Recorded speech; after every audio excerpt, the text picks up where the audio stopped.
बिस्मिल्लाहिर्रहमानिर्रहीम। उम्मीद है आप सब खैरियत से होंगे। और आज हम जिस कर्ब से गुज़र रहे हैं उसके लिए मैं आपको एक हारून रशीद के ज़माने का किस्सा सुनाना चाहता हूँ। तो उम्मीद है आप उसे गौर से सुनेंगे, उससे भी नतीजा भी अख़ज़ करेंगे।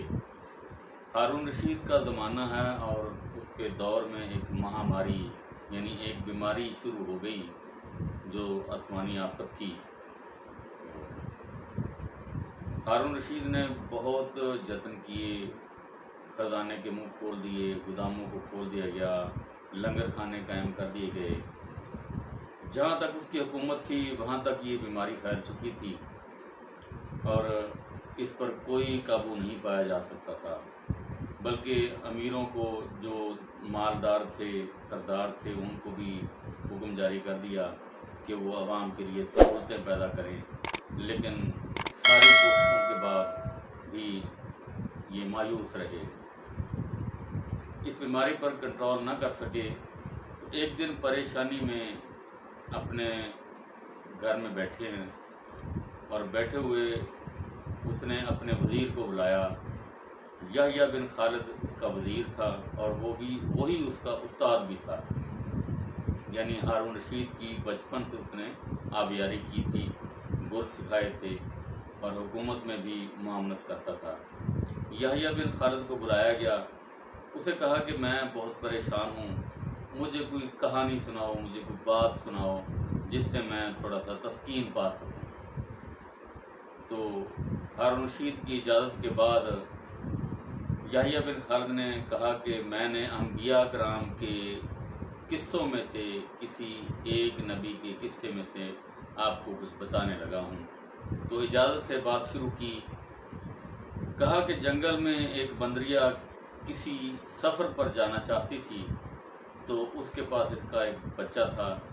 तो उसने सोच विचार के बाद बच्चे को शेर के हवाले करने की कोशिश की कि कहा कि तू जंगल का बादशाह है और मैं सफ़र पर जाना चाहती हूँ, ये मेरा बच्चा है, मैं आपके पास बतौर अमानत रखना चाहती हूँ, आप से बेहतर कोई इसकी हिफाजत नहीं कर सकता। तो शेर ने उसकी हामी भर ली कि मैं इसकी हिफाजत करूँगा और ख़ुद वो सफ़र पर चली गई। शेर रूटीन के कामों के लिए जंगल में निकलता, बंदरिया के बच्चे को अपने कंधे पर बिठा लेता और जंगल में निकल जाता। इसी तरह वक्त गुज़रता रहा। एक दिन बंदरिया का बच्चा शेर के कंधे पर बैठा था, ऊपर से चील आई और बंदरिया के बच्चे को उठा कर ले गई। शेर इधर उधर भागा, परेशान हुआ, लेकिन वो आसमानों में गुम हो गई। तो बहुत परेशान हुआ। कुछ अरसे के बाद बंदरिया वापस आई और उसने शेर से अपने बच्चे का मुतालबा किया। तो शेर ने कहा शर्मिंदगी से कि आपके बच्चे को तो चील ले गई। तो बंदरिया ने कहा आप कैसे बादशाह हैं, आप एक मेरी अमानत की हिफाजत ना कर सके, मेरे बच्चे की हिफाजत ना कर सके, पूरे जंगल का निज़ाम कैसे चलाएंगे, आप कैसे चलाएंगे इसको। तो शेर ने जवाब दिया मैं बेशक जंगल का बादशाह हूँ, लेकिन ये याद रख लें कि मैं जंगल की कोई आफत आती तो उसका मुकाबला कर सकता था, लेकिन जो आफत आसमान से आई है मैं उसका मुकाबला नहीं कर सकता, ये मेरे बस से बाहर था। तो ये शर्मिंदगी से जवाब दिया। बंदरिया खामोश हो गई। इतनी बात सुनाकर याह्या बिन खालिद खामोश रहे और फिर हारून रशीद को मुखातिब करके कहा कि आप दुनिया के बादशाह हैं, आप दुनिया की मुसीबतों का तो मुकाबला कर सकते थे, लेकिन किसी आसमानी आफत का मुकाबला नहीं कर सकते। अगर आपने आसमानी आफत का मुकाबला करना है तो फिर बादशाह बनकर नहीं कर सकते, आप फ़कीर बनिए। जब आप फ़कीर बन जाएंगे तो आसमानी आफत का मुकाबला भी कर सकेंगे, क्योंकि जब आप फ़कीर बनेंगे तो ये मुकाबला अल्लाह ताला की ज़ात ही कर सकती है। वही ये आफतें भेजने वाली है और वही इन आफतों को ख़त्म करने वाली है।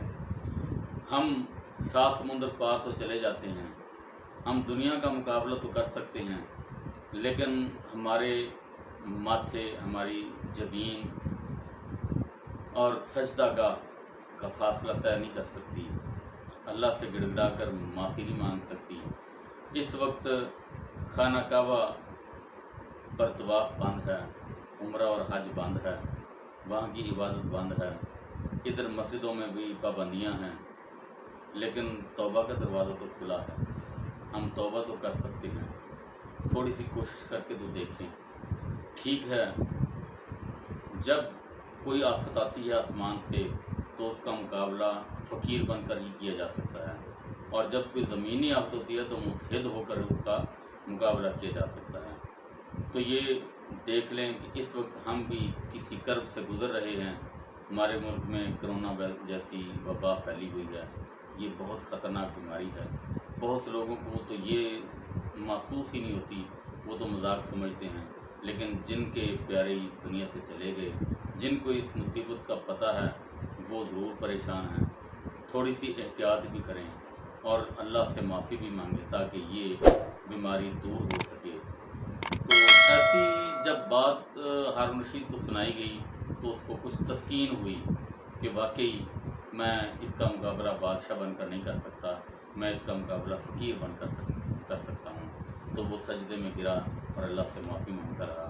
ایک دن ایسا آیا کہ اللہ تعالیٰ نے اس آفت سے جان چھڑا دی اور دنیا اس مصیبت سے نکل آئی۔ تو یہی ایک طریقہ ہے اس بیماری سے بچنے کا کہ اللہ تعالیٰ سے گڑ گڑائیں، اللہ سے معافی مانگیں، توبہ کریں تاکہ اللہ تعالیٰ ہماری توبہ قبول کر لے۔ رمضان کا مہینہ بھی ہے اور اللہ تعالیٰ بہت قریب سے انسانوں کی باتیں سنتا ہے۔ یہ آخری عشرہ آنے والا ہے، تاک راتوں میں اللہ سے معافی مانگیں، گڑ گڑا کے تو دیکھیں، اللہ انشاءاللہ آپ کی ضرور سنے گا۔ والسلام۔